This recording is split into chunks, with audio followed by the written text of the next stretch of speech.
కూడా నేను ఎంతో అభినందిస్తూ ఉన్నాను. God bless you all. మరి మీరు ప్రభు కోసం ఆయన వాక్యము నిమిత్తమై తీసుకుంటున్నటువంటి సమయం మీ అందరికి ఎంతో ఆశీర్వాదకరంగా ఉంటుందని నేను రూఢిగా నమ్ముతున్నాను. ప్రభు బిడ్డలారా, మరి బైబిల్ ఏం చెప్తుందంటే ఒక దినాన్న మనకట కరువు వస్తుందట. ఆ కరువు ఏంటంటే ఆమోస్ గ్రంథంలో చెప్పినట్టుగా అన్నపానములు లేకపోవటం వలన వచ్చే కరువు కాదన్నాడు. అది దేవుని వాక్యము వినకపోవట వలన వచ్చే కరువు అన్నాడు. కనుక a day will come when we do not get the word of God. ఈ దేవుని వాక్యము దొరకనటువంటి దినాలు వస్తాయట. కనుక అప్పుడు చాలా ఇబ్బందులు పాలవుతాం. మనం చదవాలనుకున్న వాక్యం దొరకదు, వినాలనుకున్నా వినపడదు. దేవుని బిడ్డలారా, అలాంటి పరిస్థితి రానై ఉన్నది అంటున్నాడు. కనుక ఇప్పుడైతే బహు స్వేచ్ఛగా మనము వాక్యాన్ని ధ్యానం చేసుకోవడానికి, వాక్యాన్ని చదువుకోవడానికి, చేతిలో పట్టుకొని ధైర్యంగా బయటికి వెళ్ళడానికి బైబిల్ మనకెంతో దేవుడు స్వేచ్ఛను ఇచ్చాడు, ఈ అవకాశం ఇచ్చాడు. కనుక ఈ అవకాశం ఉంటున్నప్పుడే ఈ అవకాశాలని మనం సద్వినియోగం చేసుకోవాలి. కనుక ప్రియులైన మీరందరూ కూడా ఈ రీతిగా ఈ సమయాన్ని సద్వినియోగపరచుకుంటూ ప్రభు సన్నిధికి రాగలుగుతున్నందుకు మరొకసారి మిమ్మల్ని అందరినీ అభినందిస్తూ ఉన్నాను. మనకి పోయిన వారం మరి రవికుమార్ గారు మన మధ్య అపోస్తల కార్యం గ్రంథాన్ని స్టడీ చేసినట్టుగా మనకు తెలుసు. మనము ఒక వారం ఓల్డ్ టెస్ట్మెంట్, ఒక వారం న్యూ టెస్ట్మెంట్ స్టడీ చేస్తున్నాం. కనుక పోయిన వారం నేను లేని కారణంగా మరి రవికుమార్ గారు స్టడీ తీసుకోవడం జరిగింది. వారు అపోస్తల కార్య గ్రంథాన్ని తీసుకున్నారు. దాన్ని బట్టి దేవునికి స్తోత్రం. ఈ రోజున మన ధ్యానం నిమిత్తమై మన బుక్ సర్వే చేస్తున్నాం. మనం డీటెయిల్డ్గా ఎవ్రీ బుక్ కాదు, కానీ ఒక్కొక్క పుస్తకం యొక్క విశ్లేషణ చూస్తున్నాం. 66 పుస్తకాల యొక్క విశ్లేషణ, the survey of 66 books of the Bible. కనుక 66 వారాలు 66 బుక్స్ కంప్లీట్ చేస్తాం. ఇది మన యొక్క ప్రణాళిక. ఆ తదుపరి దేవుని చిత్తం అయితే, ఆరోగ్యం బాగా ఉంటే, మనం ఒక్కొక్క పుస్తకాన్ని డీటెయిల్డ్గా చాప్టర్ బై చాప్టర్ స్టడీ చేయడానికి ప్రభు కృప చూపిస్తాడని నమ్ముతూ ఉన్నాం. దేవుని బిడ్డలారా, ఆ సమయాల కొరకు కూడా మనం కనిపెట్టి వేచి ఉందాం. అలాగే ఈ రోజున ఎస్తేర్ గ్రంథం తీయండి దయచేసి. బైబిల్స్ ఉన్నవారు మీ నోట్ బుక్స్ కూడా రెడీ చేసుకోండి, మీ పెన్స్ రెడీ చేసుకోండి. నోట్స్ మనం రాసుకోవాల్సి ఉంది. ఇది బైబిల్ సర్వే, బైబిల్ స్టడీ లాగా చేస్తున్నాం. ఓవరాల్ బుక్ స్టడీ చేస్తున్నాం. జస్ట్ వినడం కాదు, కానీ నోట్స్ రెడీ చేసుకోవడం బెటర్. కనుక మీరు ఆ రీతిగా సిద్ధపడి వచ్చినారని నేను నమ్ముతూ ఉన్నాను. ఎస్తేర్ గ్రంథం చాలా చిన్న పుస్తకమే. ఇందులో ఉన్నటువంటి ప్రధానమైనటువంటి ఒక ప్రత్యేకత ఏమిటనంటే, బైబిల్ మొత్తంలో ఒక 2 పుస్తకాలే స్త్రీల పేరిట రాయబడిన పుస్తకాలు ఉన్నాయి. ఒకటి రూతు గ్రంథం, మరొకటి ఎస్తేర్. రూతు గ్రంథం యొక్క ప్రత్యేకత ఏమిటి అనంటే, రూతు ఒక అన్యురాలు పేరిట ఒక బుక్ రాయబడటం అనేది అదొక ఆధిక్యత, అదొక ప్రత్యేకత. అలాగే ఎస్తేరు ఒక యూదురాలు, ఈమె పేరిట ఒక పుస్తకం రాయబడి ఉండడం అనేది కూడా ఒక ప్రత్యేకతే. కనుక ఎస్తేర్ గ్రంథాన్ని ఈ రోజున మనం చూడబోతున్నాం దేవుని బిడ్డలారా.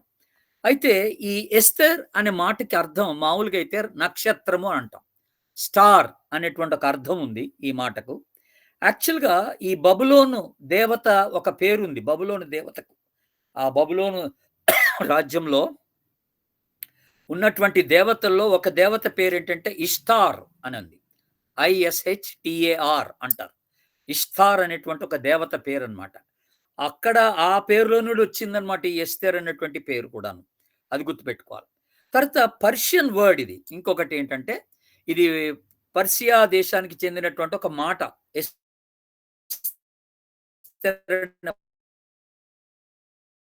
మాట దాని అర్థం ఏంటంటే స్త్రీ అని అర్థం, అంతే.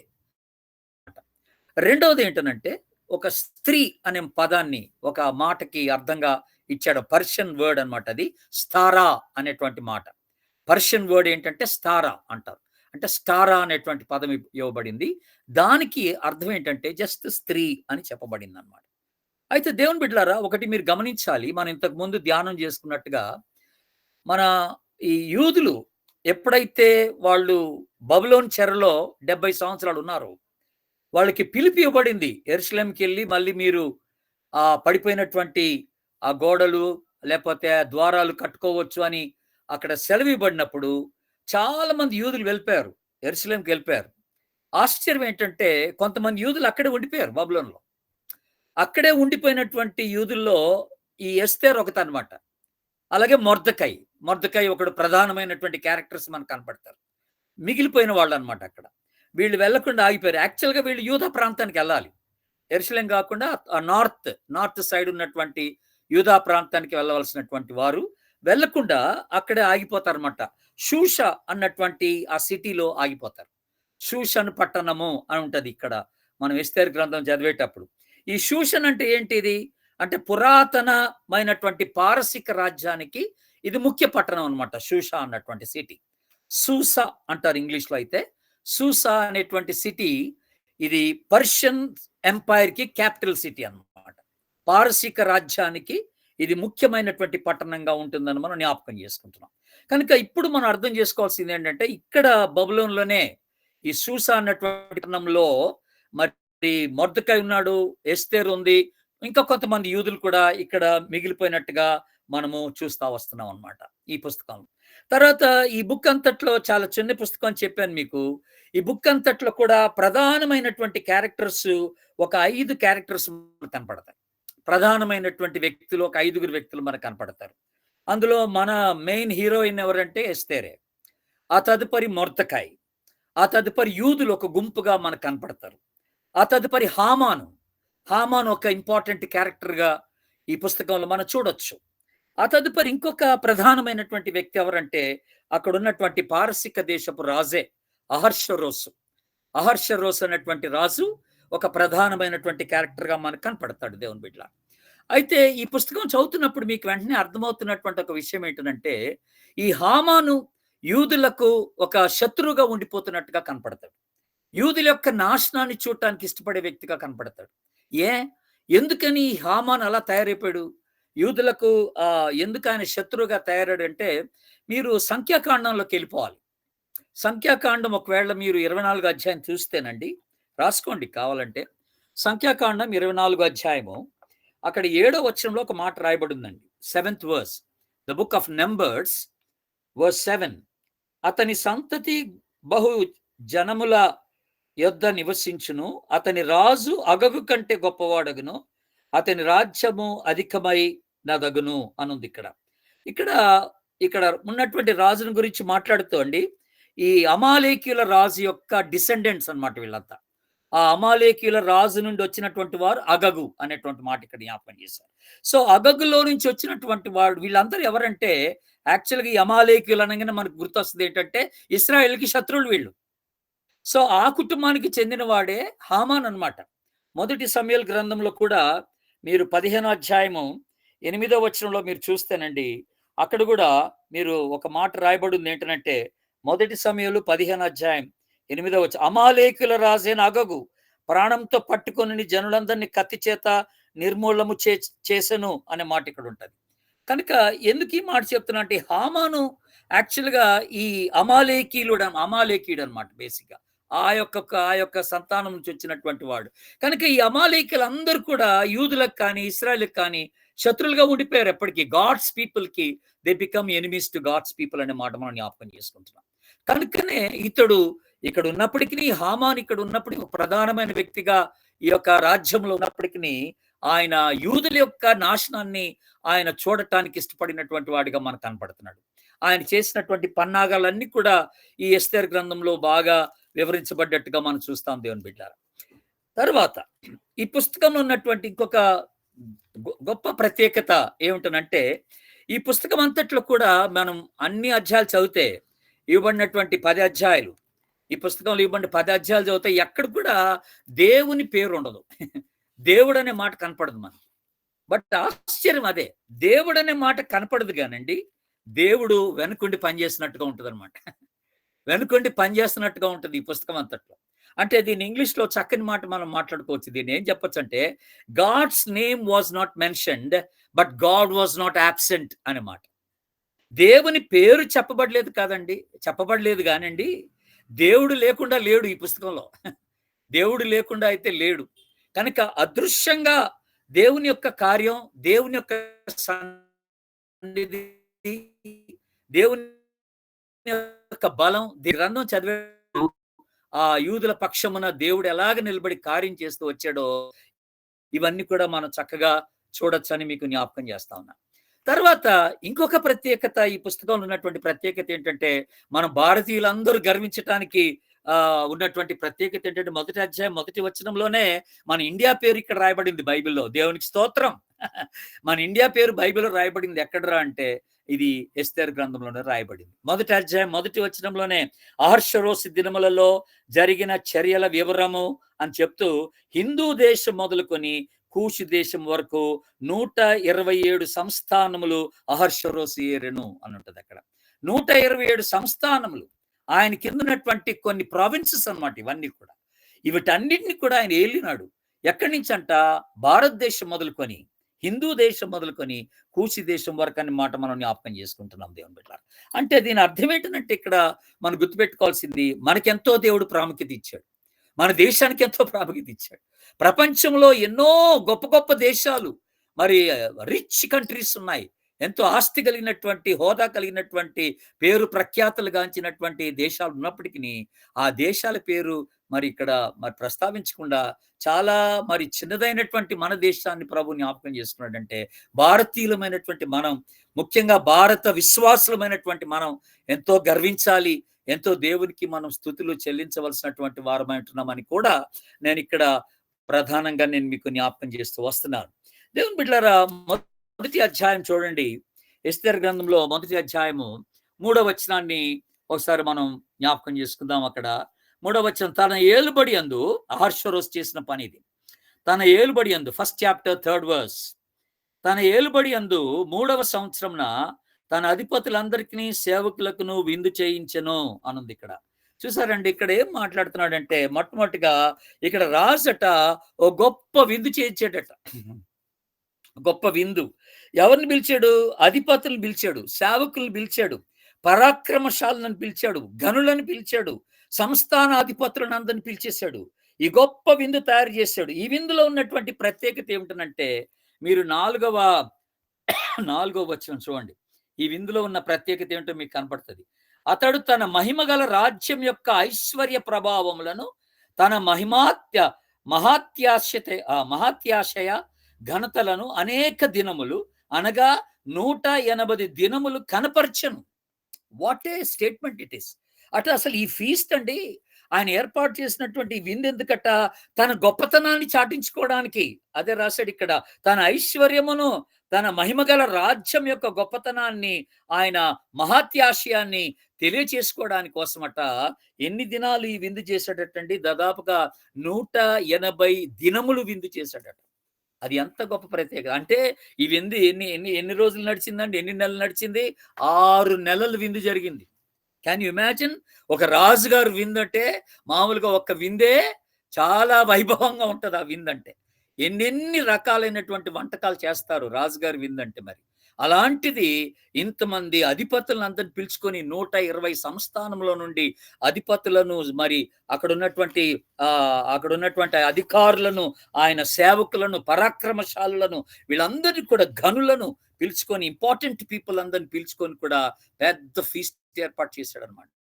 అప్పుడప్పుడు ఆయా కంట్రీస్ లో మనం వెళ్తుంటే, అక్కడ కంట్రీస్ లో చూస్తామండి, అంబాసిడర్స్ ఉంటారు, ఒక్కొక్క దేశానికి చెందిన అంబాసిడర్స్.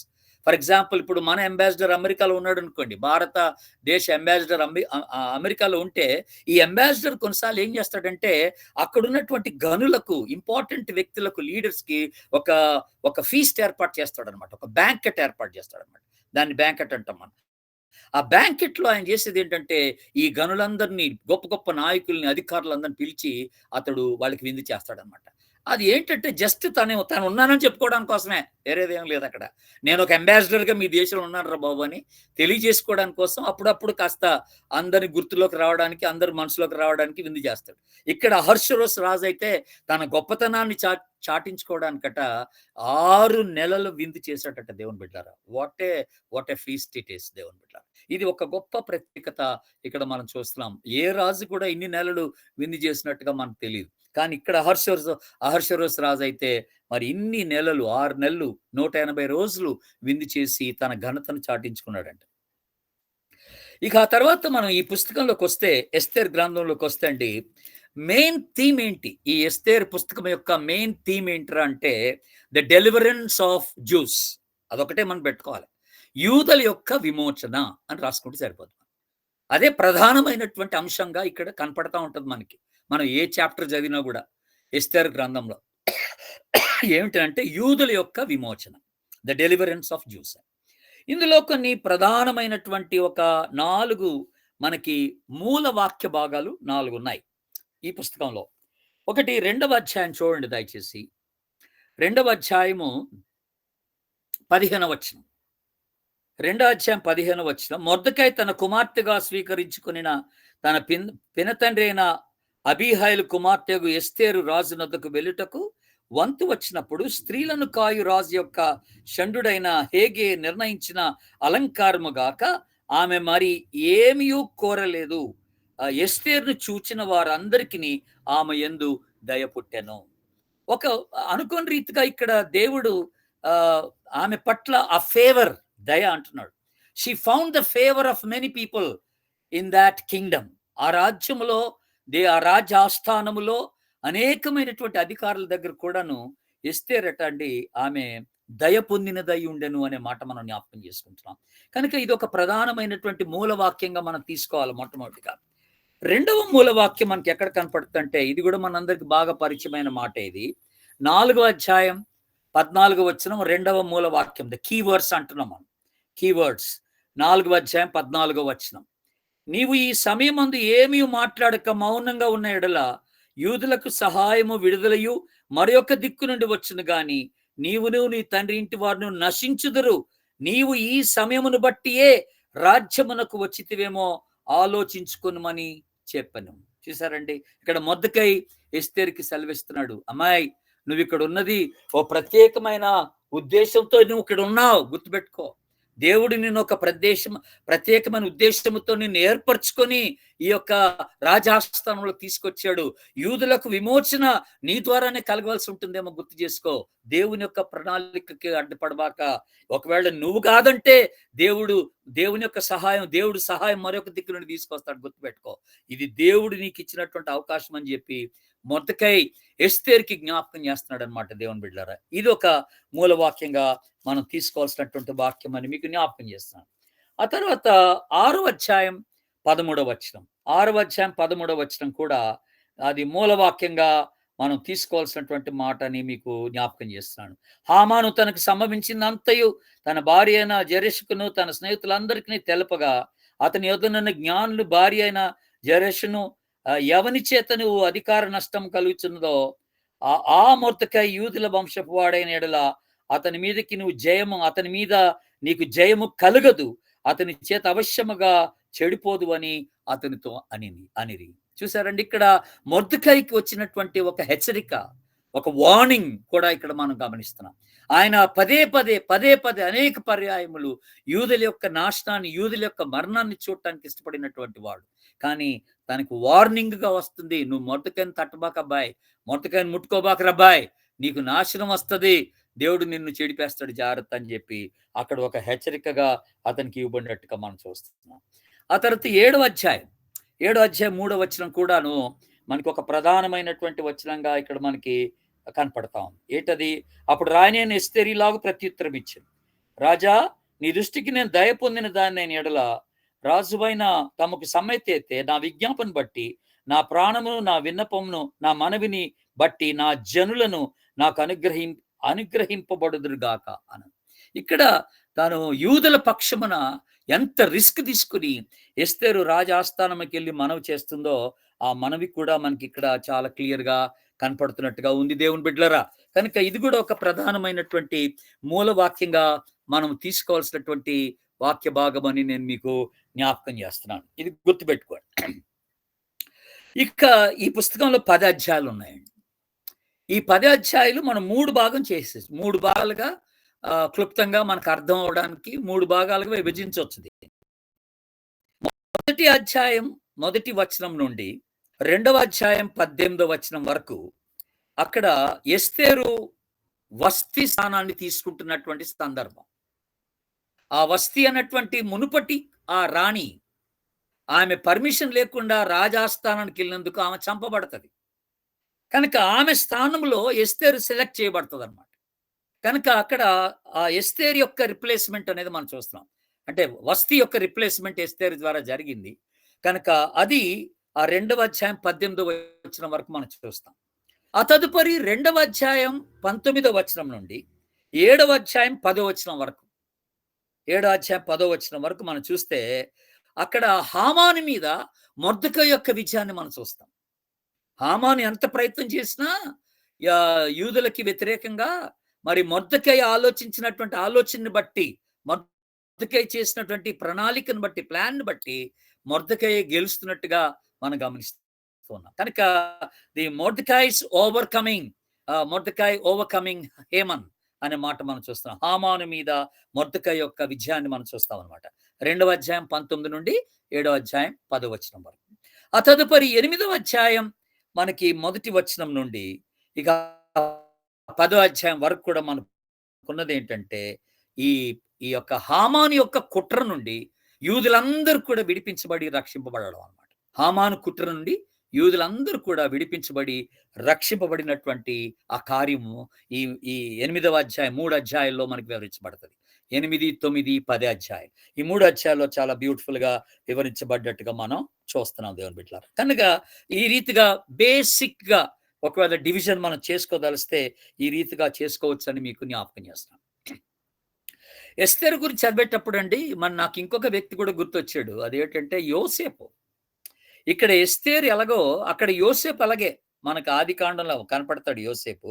వీళ్ళిద్దరు కూడా అండి ఒక ఫారెన్ ల్యాండ్‌లో అన్య దేశంలో దేవుని ప్రజల రక్షణ కొరకై దేవుని చేత ఏర్పరచబడినటువంటి వారు. దేవుని చేత నడిపించబడినటువంటి వారుగా మనకు కనపడతాడు. బహుకాలము ముందే మరి ఆ యొక్క ఇశ్రాయేల్ అందరికీ సహాయకరంగా ఉండి నిమిత్తమై మరి దేవుడు మరి యోసేపుని ఐగుప్తునకు పంపించినట్టుగా మనం చూస్తున్నాం. యోసేపుని అది గాడ్స్ ప్లాన్. దేవుని యొక్క ప్రణాళిక అది దేవుని బిడ్డలారా. అలాగే ఇక్కడ కూడా యూదుల యొక్క రక్షణ కొరకై దేవుడు ఎస్తేరుని తీసుకొచ్చేసాడు ఇక్కడ రాజ్యంలోనికి. ఆశ్చర్యకరంగా ఒక చిన్న మరి గ్రామానికి చెందినటువంటి ఒక విలేజ్ గర్ల్ అయినప్పటికి కూడా ఆమెను తీసుకొచ్చి ఒక అందగత్త అయిన ఆ కారణాన ఆమెను తీసుకొచ్చి రాజాస్థానంలో పెట్టి ఆమె ద్వారా యూదులందరికీ రక్షణ కలగ చేయడానికి దేవుడు అక్కడ తోడ్పడ్డట్టుగా మనం చూస్తున్నాం. కనుక వీళ్ళిద్దరూ ప్రధానమైనటువంటి రోల్స్ తీసుకున్నారండి. ఇటు ఎస్తేరు కానీ అటు యోసేపు కానీ ఒక అన్య దేశంలో తన ప్రజల యొక్క విమోచన కొరకై, తన ప్రజల యొక్క రక్షణ కొరకై దేవుడు వాడుకున్నటువంటి వ్యక్తులుగా ఈ ఇద్దరు వ్యక్తులు మనకు కనపడతారండి అద్భుతంగా. అదొకటి మనం గుర్తుపెట్టుకోవాల్సినటువంటి విషయం. తర్వాత ఈ 10 అధ్యాయాలు మనం చదువుతున్నప్పుడు అండి ఎస్తేరు గ్రంథంలో దీంట్లో దాదాపుగా 7 విందులు జరుగుతాయి. 7 విందులు. అంటే రాజులే అక్కడ విందులు ఏర్పాటు చేస్తారు. ఎస్తేరు కూడా ఒక విందు ఏర్పాటు చేస్తుంది అనుకోండి. ఆ తర్వాత వస్తీ ఒక విందు ఏర్పాటు చేస్తుంది. మొదటి అధ్యాయం 3వ వచనం అంటే మీరు చదవాము ఇప్పుడు మనం. మొదటి అధ్యాయం 3వ వచనం రాసుకోండి. అక్కడ అహర్షరోస్ యొక్క విందు ఇందాకే మీకు జ్ఞాపకం చేశాను. 3, 4 వచనాలు. ఇది 6 నెలల విందు. అలాగే మొదటి అధ్యాయం 9వ వచనం. మొదటి అధ్యాయం 9వ వచనంలో వస్తీ ఏర్పాటు చేసినటువంటి రాణి అయిన వస్తీ ఏర్పాటు చేసిన విందు అది. ఆ తర్వాత 2వ అధ్యాయం 18వ వచనంలో కొరకు ఏర్పాటు చేసిన విందు అది. అది అద్భుతం. రాజుగారు ఎస్తేరు కొరకు ఏర్పాటు చేసిన విందు అది. 2వ అధ్యాయం 18వ వచనం. ఆ తర్వాత 5వ అధ్యాయం 4, 5 వచనాలు గమనిస్తే ఎస్తేరే రాజుగారి కొరకును ఇతరుల నాయకుల కొరకు ఆమె ఒక విందు ఏర్పాటు చేస్తుంది. బ్యాంక్వెట్. దీన్ని బ్యాంక్వెట్ అంటాం ఇంగ్లీష్‌లో. సో ఆ బ్యాంక్వెట్ ఏర్పాటు చేశారు. ఆ తదుపరి 7వ అధ్యాయం మొదటి 2 వచనాల్లో ద్రాక్ష రసంతో కూడినటువంటి ఒక విందు. It's a banquet of wine అంటారు దాన్ని. బ్యాంక్వెట్ ఆఫ్ వైన్ అని అంటారు అన్నమాట. 7వ అధ్యాయము మొదటి 2 వచనాలు. 8వ అధ్యాయము అక్కడ 17వ వచనంలో రాజుగారి యొక్క నిర్ణయాన్ని బట్టి, రాజుగారు తీసుకున్న నిర్ణయాన్ని బట్టి సంతోషంగా అక్కడ ఒక విందు ఏర్పాటు చేయబడటం జరుగుతుందన్నమాట. ఆ తదుపరి 9వ అధ్యాయం 17వ వచనం నుండి 22వ వచనం వరకు 14th డే 14వ దినమున ఒక విందు, 13వ దినమున ఒక విందు. అక్కడ మరి చాలా మంది ఆనందిస్తూ అక్కడ గిఫ్ట్స్ పంచుకుంటున్నట్టుగా మనకు కనపడుతుంది అక్కడ. మీరు చూడండి ఒకసారి ఆ 9వ అధ్యాయానికి రండి. ఈ విడుదల కలిగిన తర్వాత మీరు అక్కడ 17వ వచనం చూద్దాం ఒకసారి. 17వ వచనం చూడండి.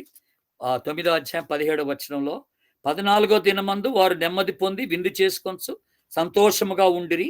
సూచన నందును యూదులు ఆ మాసమందు 13వ దినమందును 14వ దినమందును విందు చేసుకొనుచు సంతోషముగా ఉండిరి.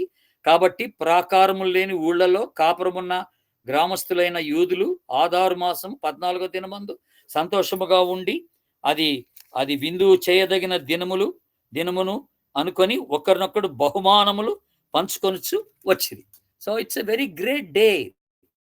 ఇది ఒక గొప్ప దినముగా యూదులకు ఉండినటువంటి దినం అన్నమాట. ఆ యొక్క ఆ డిక్రీ అంతా మార్చబడి, ఆ శాసనం అంతా మార్చబడినటువంటి సందర్భంలో వాళ్ళు గొప్ప విందు చేసుకున్నారన్నమాట.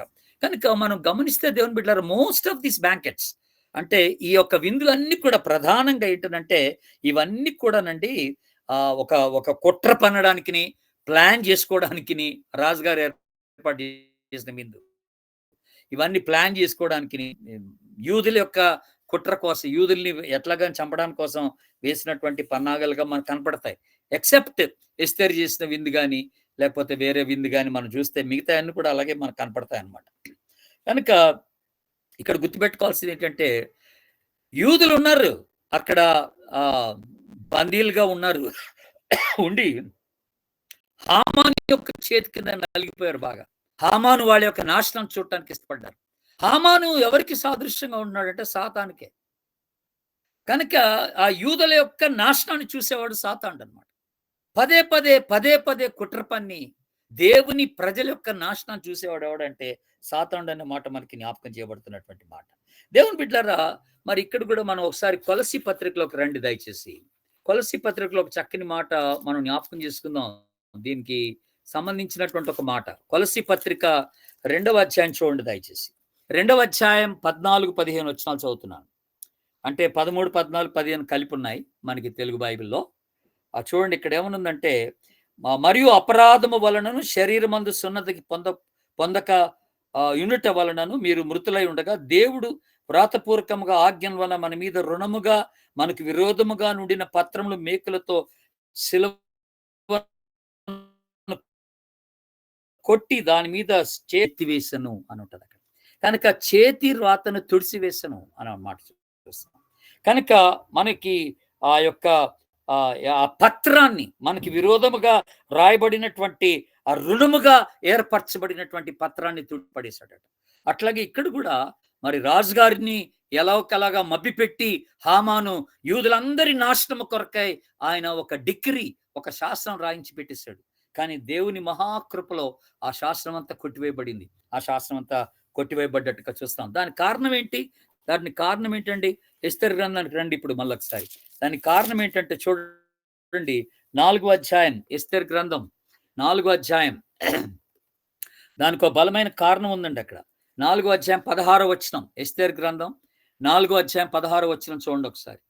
నీవు పోయి, మొర్దెకై అంటున్నాడు అనమాట ఎస్తేరుతో అంటున్నాడు, నీవు పోయి సూచనందు కనబడిన యూదులందరినీ సమాజ మందిరం నాకు సమకూర్చి నా నిమిత్తం ఉపవాసం ఉండి 3 దినములు అన్నపానము చేయకుండుడి. నేనును నా పనికత్తలను కూడా ఉపవాసముందుము.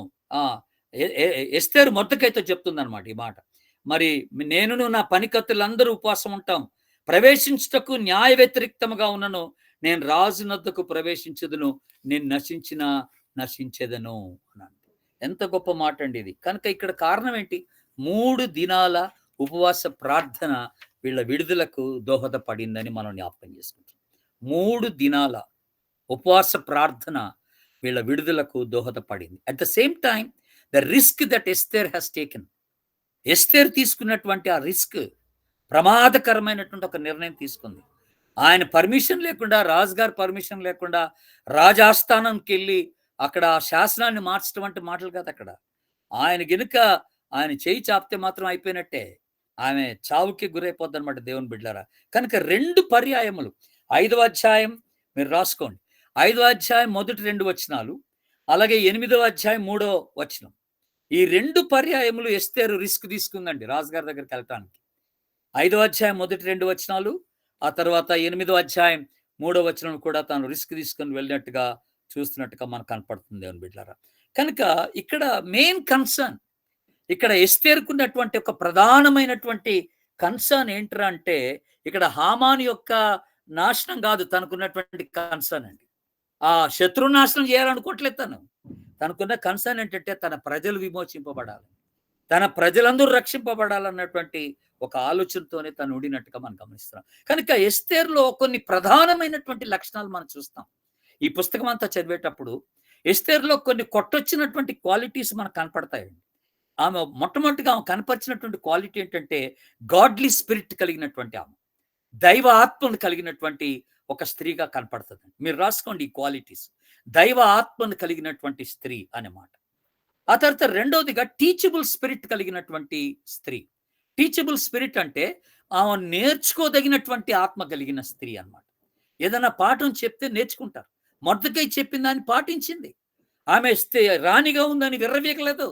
నేను క్షేమంగా ఉండిపోతాను, మీరు ఎడిపోతే ఎట్లా అన్నట్టుగా ఆమె అనుకోకుండా, నువ్వేటి చిన్నవాడివి, నన్ను పోషించిన గార్డియన్ అయినప్పటికి కూడా నీ మాట నేను ఎందుకు వినాలి అన్నట్టుగా ఆమె అనుకోలేదు. కానీ నా లైఫ్కే రిస్క్ వస్తుందని ఆమె అనుకోలేదు. కానీ ఆమె ఆమె నేర్చుకోవడానికి ఇష్టపడినటువంటి స్త్రీగా కనపడుతుంది మనకి. కనుక టీచబుల్ స్పిరిట్ అనే మాట మనం జ్ఞాపకం చేసుకుందాం. మూడోదిగా ఇంకొక గొప్ప క్వాలిటీ మనల్ని చూసేది ఏంటంటే, ఈమె గొప్ప బలము కలిగినటువంటి స్త్రీ అనే మాట మనం చూస్తున్నాం. విధేయత కలిగినటువంటి హృదయం కలిగిన స్త్రీ అనే మాట మనం చూస్తున్నాం.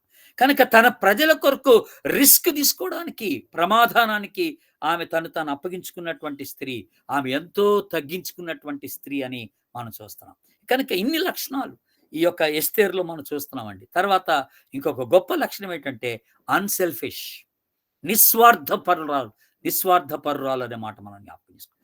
తను క్షేమంగా ఉంది రాజాస్థానంలో. ఆమె రాణిగారిని ఎప్పుడు రాజు చంపడు. కనుక ఆమె రిస్క్ తీసుకోవాల్సిన పని లేదు. నా ప్రాణానికి ఏ హాని లేదని ఆమె ఎరిగినది అయినప్పటికి కూడానండి, she never thought about her own safety, her own life. తన సొంత క్షేమము కొరకై, తన సొంత జీవితాన్ని గురించి ఆమె ఆలోచన చేయలేదు. కానీ తన ప్రజల యొక్క క్షేమము, తన ప్రజల యొక్క విమోచన, తన ప్రజల యొక్క రక్షణ కొరకు ఆమె ఆలోచించినటువంటి వ్యక్తిగా మనకు కనపడతాం. కనుక ఎస్తేరులో ఉన్నటువంటి ఇంకొక గొప్ప క్వాలిటీ, మనం చూడగలిగినటువంటి క్వాలిటీ ఏంటంటే, she had a great faith in God. దేవుని యందు గొప్ప విశ్వాసం కలిగినటువంటి ఒక స్త్రీగా మనం చూస్తున్నాం. మీరు ఇప్పుడు ఇక్కడ చాలా మంది స్త్రీలు ఈ బైబిల్ స్టడీలో ఉన్నారు. మీరు ఎప్పుడైనా ఎస్తేరు గురించి ప్రసంగం చేయాలనుకుంటే ఈ క్వాలిటీస్ అన్ని చెప్పేయచ్చు మీరు. ఇప్పుడు నేను చెప్తున్న క్వాలిటీస్ అన్ని కూడా మంచి విశ్వాసం కలిగినటువంటి స్త్రీగా మనకు కనపడుతుంది. అలాగే ఇంకొకటి మంచి క్వాలిటీ ఆ ఎస్తేరులో మనం చూసేది ఏంటంటే, దేవుని యందు నిరీక్షణ కలిగినటువంటి ఒక చక్కని స్త్రీగా మనం చూస్తాం అనమాట. కనుక ఆమె యొక్క ఆరా అంటాం ఇంగ్లీష్లో, ఆమె కనపరుచుకున్నటువంటి ఆ జీవిత విధానం, ఆమె కనపరుచుకున్నటువంటి లైఫ్ ఎట్లాంటిదంటే అందరి యొక్క దయను పొందుకుందనమాట. ఆ స్థానము రాజుగారి దయను కూడా పొందుకుంది ఆమె. చూసారా దేవుని బిడ్డలారా, రాజుగారి దయను కూడా తన ఐడెంటిటీని తెలియజేసుకుంది. నేను యూదురాలని చెప్పేసింది. తన ఐడెంటిటీని తెలియచేసుకొని ఆమె అందరి యొక్క మన్నన పొందుకున్నటువంటి ఓ గొప్ప సాక్ష్యం కలిగినటువంటి స్త్రీగా మనము ఆమెను చూస్తా ఉన్నాం దేవుని బిడ్డలారా. కనుక వాట్ బ్యూటిఫుల్ క్యారెక్టర్స్ అండి ఈమెలో, అంటే క్యారెక్టరిస్టిక్స్ ఈమెలో మనకు కనపడతా ఉంటాయి. ఇవి ఈ యొక్క పుస్తకం ఉన్నటువంటి ప్రధానమైనటువంటి విషయాలు దేవుని. అయితే ఇంకొకటి, ఇప్పుడు అప్లికేషన్ ఏంటి? ఇంతకీ మనం ఈ 10 అధ్యాయాలు చదివినప్పుడు నేను ప్రధానంగా ఈ 10 అధ్యాయాల్లో నేను మీకు చెప్పాను. ప్రధానంగా ఈ 10 అధ్యాయాల్లో నేను ఏమన్నానంటే, డెలివరెన్స్ ఆఫ్ జ్యూస్ అనేది మెయిన్ థీమ్ అని చెప్పాను నేను కదండి. డెలివరెన్స్ ఆఫ్ జ్యూస్, యూదుల యొక్క విమోచన అనేది మనకి ప్రధానమైనటువంటి అంశంగా కనపడతాం. మీరు ఏ చాప్టర్ చదువుకున్నా ఇంకా దాన్నే ఫోకస్ చేస్తూ మనకు కనపడుతుంది. మనం ఇంకా దాంట్లోంచి బయటకు వెళ్ళాల్సిన పని లేదు. కనుక ఇక్కడ మనం నేర్చుకున్నటువంటి కొన్ని అప్లై చేసుకోవడానికి, మన జీవితానికి అప్లై చేసుకోవడానికి కొన్ని విషయాలు ఉన్నాయి ఈ పుస్తకం చదువుతున్నప్పుడు. అదేంటంటే, ఒకటి, ఫస్ట్ ఆఫ్ ఆల్ ఇందాక నేను ప్రధానంగా ఇంకొక మాట చెప్పాను. నేను ప్రారంభంలో ఒక మాట చెప్పాను మీ అందరికీ. God was not mention but God was not absent అని అన్నాను నేను. దేవుని పేరు చెప్పబడలేదు కానీ దేవుడు కనపడకుండా లేడని చెప్పాను. దేవుడు లేకుండా లేడు అక్కడ. దేవుడు ఉన్నాడు, వాళ్ళ మధ్యలోనే ఉన్నాడు. ఈ పుస్తకం అంతట్లోనూ దేవుని బిడ్డలారా, అది చాలా గొప్ప సంగతి. కొన్నిసార్లు మన జీవితాల్లో కూడా దేవుని బిడ్డలారా, దేవుడు లేడనిపిస్తుంది. ఏంటి అసలు దేవుడు మాట్లాడలేదు అనిపిస్తుంది. దేవుడేం పట్టించుకోవట్లేదు అనిపిస్తుంది. నన్ను మర్చిపోయాడా ఏంటి అనిపిస్తుంది దేవుడు కొన్నిసార్లు. మనకు అలాంటి థాట్స్ వచ్చేస్తాయి కొన్నిసార్లు. గుర్తుపెట్టుకోండి, గాడ్ ఈస్ ఓన్లీ యాబ్సెంట్. అంటే God is only not seen but is not absent. ఆయన కనపట్లేదు అంతే. ఆయన లేకుండా పోలేదు. గుర్తుపెట్టుకోవాలి, ఆయన లేకుండా పోలేదు, జస్ట్ కనపడకుండా ఉన్నాడు అంతే. కనుక ఆయన కనపట్లేదు కనుక, ఆయన మౌనంగా ఉన్నాడు కనుక, ఆయన స్వరం నీకు వినపట్లేదు కనుక ఆయన లేడు అనుకుంటే ప్రమాదమే. ఆయన లేడు అనుకుంటే ప్రమాదమే. There is no moment of life. మన జీవితంలో ఏ గడియ కూడా దేవుడు లేని గడి అంటూ ఉండదండి.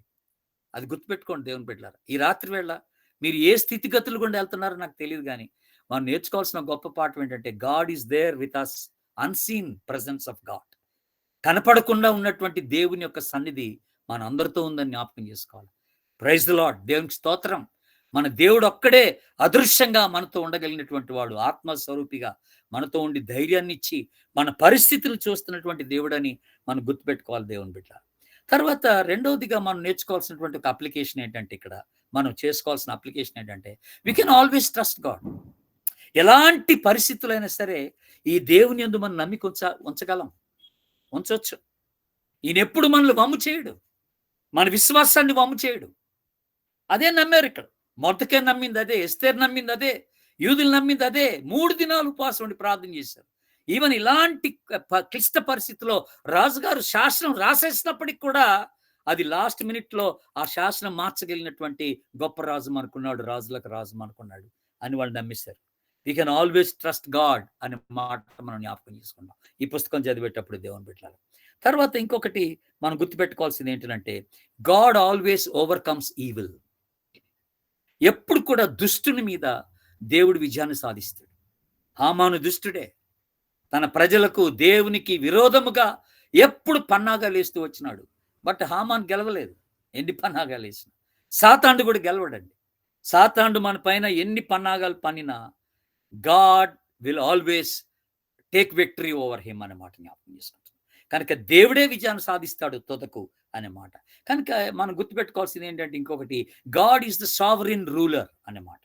ఆయన సార్వభౌమ, ఆయన అధికారి అనేటువంటి మాట మనం జ్ఞాపకం చేసుకుంటాం. అధిపతి అనే మాట మనం జ్ఞాపకం చేసుకుంటున్నాం.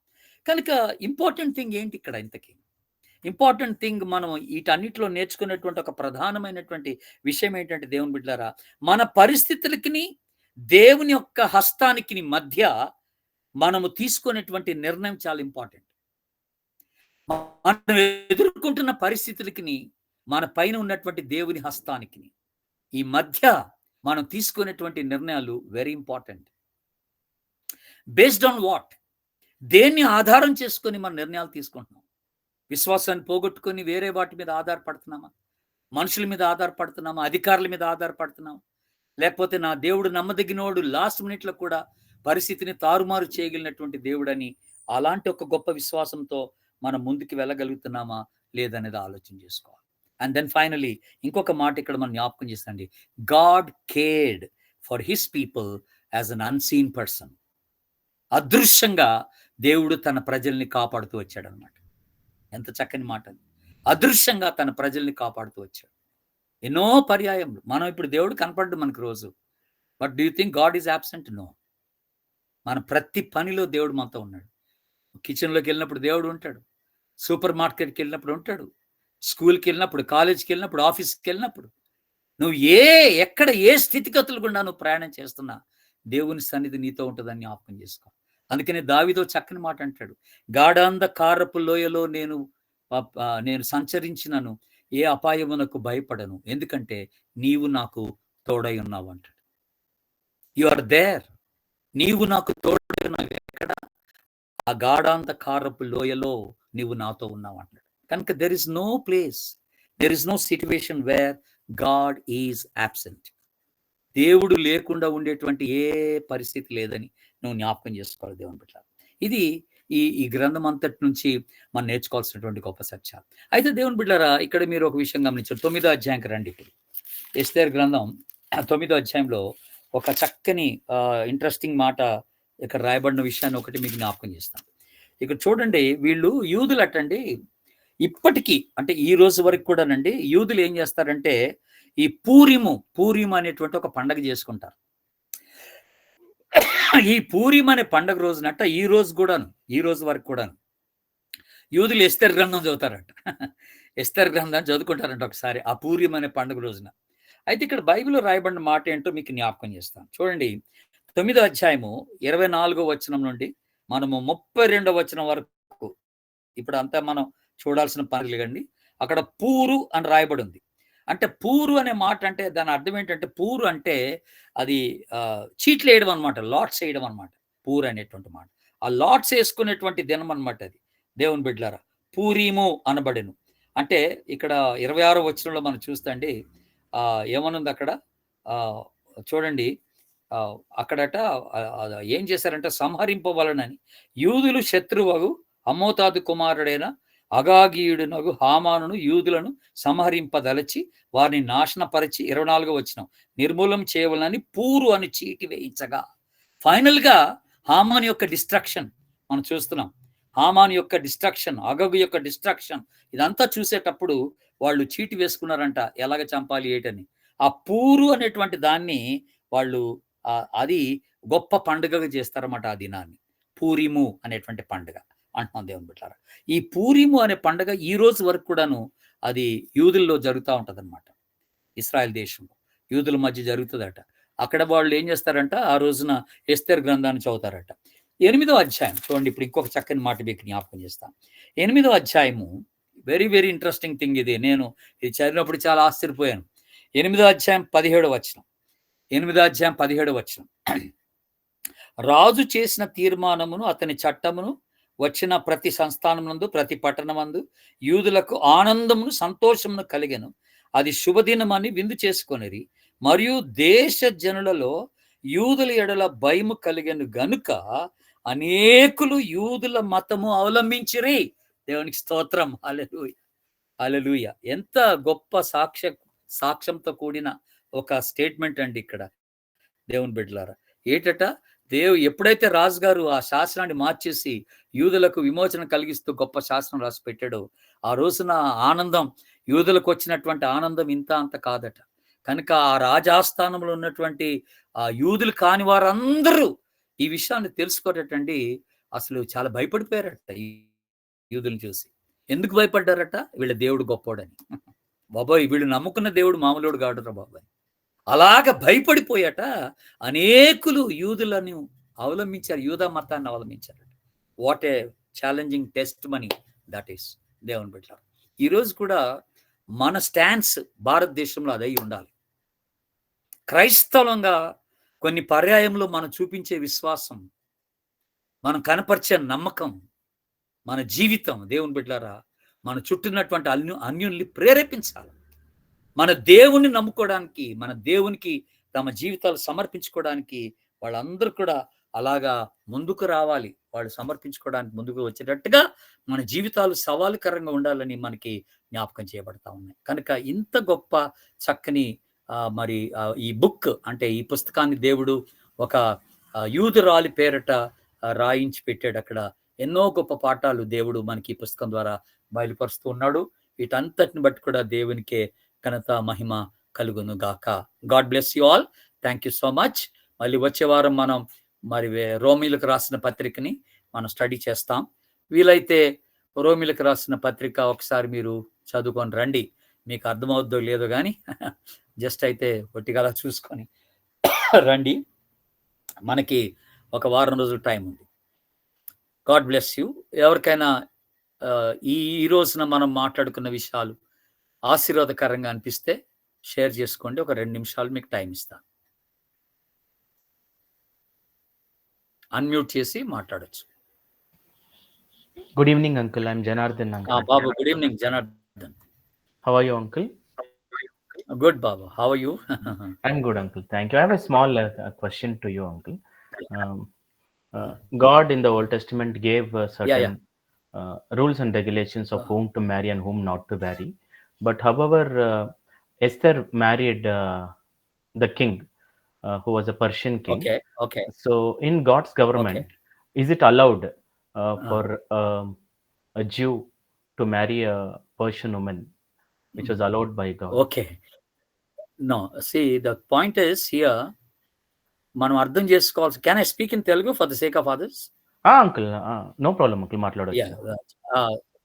ప్రియమైన దేవుని బిడ్డలారా, ఈ తమ్ముడు జనార్దన్ హీఈస్ ఫ్రమ్ బెంగళూరు. ఇక్కడ ఒక యలహంకలో ఒక చర్చ్కి, బాక్సింగ్ ఫెలోషిప్ చెందినటువంటి చర్చ్కి మెంబర్గా ఇంపార్టెంట్ వ్యక్తిగా ఉంటున్నాడు తమ్ముడు Janardhan. So he's joined us for the Bible study. తమ్ముడు అడిగిన ప్రశ్న వెరీ ఇంపార్టెంట్ ప్రశ్న అడిగాడు. కనుక దేవుడు ఆ రీతిగా ఒక యూదురాల్ని ఒక అన్య దేశ రాజుకి రాజుతో వివాహం ఆడటానికి అనుమతించాడు కదా. Is it allowed? అట్లాగా అనుమతిస్తే ఓకేనా, దేవుడు అనుమతిస్తాడా అనేటువంటి ఒక చక్కని ప్రశ్న వేసినట్టుగా మనం చూస్తున్నాం. ఇక్కడ ఒక విషయాన్ని మీకు జ్ఞాపకం చేయాలి, రెండు విషయాలు జ్ఞాపకం చేయాలి. ఒకటి ఏంటంటే, ఫస్ట్ ఆఫ్ ఆల్ దేవుని ప్రజల రక్షణార్థమైనటువంటి ఒక స్టెప్ దేవుడు తీసుకున్నాడు మొట్టమొదటిగా. అంటే ఎస్తేరు లోపలికి వస్తే గాని, ఆ యూదుల యొక్క ఎస్తేరు రాజ ఆస్థానంలోకి వస్తే గాని యూదులకు విడుదల కలగదనేటువంటిది దేవుని యొక్క ఆలోచన. కనుక నేను ఎప్పుడు ఎక్కడైనా ఒక మాట మాట్లాడుతూ ఉంటాను, అదేంటంటే గాడ్స్ మెథడ్ ఈజ్ మ్యాన్ అని. అంటే దేవుడు వినియోగించుకునే పద్ధతి ఏంటంటే మనుషుల్ని వాడుకుంటాడు. ఎప్పుడైనా దేవుడు ఏదైనా కార్యం చేయాలనుకుంటే మనుషుల్ని వాడుకుంటాడు. కనుక ఇక్కడ ఎస్తేర్ని వాడుకున్నాడు. ఎస్తేర్ని ఒక ఉన్నతమైనటువంటి ప్రణాళిక కొరకు రాజుతో ఆ రీతిగా రాజుతో సంధి చేయడానికి దేవుడు అనుమతించాడు, అంతే. కనుక మనకి ఇంకా తర్వాత ఎస్తేర్ గ్రంథము, ఆ తర్వాత జరిగినటువంటి విషయాలు మనకి చెప్పబడలేదు, రాయబడలేదు. కానీ యూదులు అనేకులు ఇక్కడ ఆ దేశ ప్రజలు అనేకులు యూదుల్ని అనుసరించారు, యూదా మతాన్ని అనుసరించారని ఉంది. మై డౌట్ ఏంటంటే డెఫినెట్ గా రాజు కూడా ఎస్తేర్ యొక్క విశ్వాసాన్ని బట్టి మారి ఉండొచ్చేమో, డెఫినెట్ గా మారి ఉండొచ్చేమో, అది మనకి తెలియదు. కానీ గాడ్ అలౌడ్ ఇట్, దేవుడైతే డెఫినెట్ గా దాన్ని అలౌ చేశాడు అనేది మనం తెలుసుకోవాలా. ఒక ప్రధానమైనటువంటి ఉద్దేశ నెరవేర్పు కొరకే దేవుడు దాన్ని అలౌ చేశాడని మనం తెలుసుకోవాలా. అందుని బట్టి ఇప్పుడు జనార్దన్ గారు అడిగినట్టుగా, అందుని బట్టి ఇక్కడ ఎవరు పడితే వాళ్ళు అన్యులతో వివాహం ఆడటానికి వీల్లేదండి. అక్కడ ఎస్తేర్ని దేవుడు అలౌ చేశాడు కనుక నేను కూడా ఒక అన్యుడిని వివాహం చేసుకుంటానంటే కుదరదు. No, that's not the way. ఇక్కడ ఒక ప్రధానమైన ఒక ఇంపార్టెంట్ పర్పస్ కొరకే దేవుడు దాన్ని అలౌ చేసినట్టుగా మనం చూస్తాం. Is it okay Janardhan? Thank you so much uncle. Thank you అన్న. Good evening. Praise the lord. Praise the lord. నేను Mercy. yes tell me. Ruth ని ఎగ్జాంపుల్ తీసుకోవచ్చు కదన్నా? దేనికమ్మా? అంటే ఇప్పుడు అన్యురాలు అని తీసుకుంటే ఆమె యేసుక్రీస్తు వంశావళిలో కూడా ఉంది కదా, బోయేజ్ ని పెళ్లి చేసుకొని. ఆఫ్ కోర్స్ అంటే రూత్ ఏంటంటే ఆల్రెడీ ఒక విశ్వాసిగా వచ్చేసింది బోయజ్ దగ్గరికి వచ్చినప్పుడు వచ్చింది. బట్ అన్యురాలే కదా. అన్యురాలైనా she was a converted gentile. అదే అంటే she was a converted యేసుక్రీస్తు God used her. Yes. అదే అన్న. రైట్. థాంక్యూ అన్న. Very good. ఎవరో ఒక ప్రశ్న వేశారు, ఐ థింక్ చార్ట్స్ లో ఉన్నట్టుంది. నేను I'm just checking it out. yes, please enlighten on the Esther's fast. It is evident that she fasted from food and water. They say it's not good to go without water. Okay. Sister గారు, ఇక్కడ ఒక sister Rajeshwari sister గారు మనకి గుంటూరు నుండి join అవుతున్నారు Bible స్టడీలో. వారు అడిగిన ప్రశ్న ఏంటంటే, ఇక్కడ ఎస్తేరు ఆమె మరి భోజనము నీళ్లు కూడా తీసుకోకుండా ఆమె ఫాస్ట్ చేసినట్టుగా మనకి ఇక్కడ తెలియచేస్తా ఉన్నారండి. ఆమె భోజనము తర్వాత వాటర్ కూడా తీసుకోకుండా ఆమె ఉన్నట్టుగా తెలియచేస్తా ఉన్నారు. మరి అది అలాగా ఉండొచ్చా, అసలు నీళ్లు కూడా తీసుకోకుండా ఉండొచ్చా అనేటువంటిది ఒక ప్రశ్న అడుగుతున్నారు. ఆ ప్రశ్న అడుగుతున్నారు, సిస్టర్ అడుగుతున్నారు. కనుక అది కూడా వెరీ ఇంపార్టెంట్ ప్రశ్నగా మనం తీసుకోవాలి దేవుని బిడ్డలారా. అయితే మీకు ఒక విషయం గుర్తు చేయాలి, మనం ఫాస్టింగ్ ఉండేటప్పుడు యాక్చువల్గా మనం ఒక ప్రత్యేకమైన ఉద్దేశం కొరకే మనం ఫాస్టింగ్ ఉంటాం. ప్రత్యేకమైన ఉద్దేశం కొరకు ఫాస్టింగ్ ఉంటాం, ఒకటి గుర్తుపెట్టుకోవాలి దేవుని బిడ్డలారా. అయితే మనం జనరల్ గానే సైంటిఫికల్ గా ఆలోచన చేస్తే ఏం చెప్తారంటే, మాక్సిమం అంట ఒక వ్యక్తి నీళ్లు లేకుండా ఉండగలిగింది 3 రోజులే.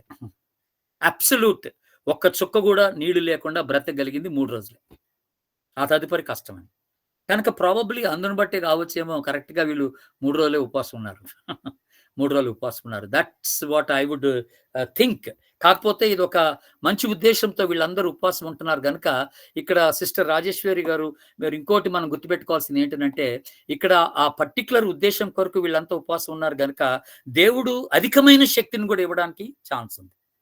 దేవుడు వీళ్ళకి అధికమైన శక్తినిచ్చి వీళ్ళ లైఫ్‌ని ప్రొలాంగ్ చేయడానికి కూడా ఛాన్స్ ఉందని మనం జ్ఞాపకం చేసుకుంటాం. Thank you so much.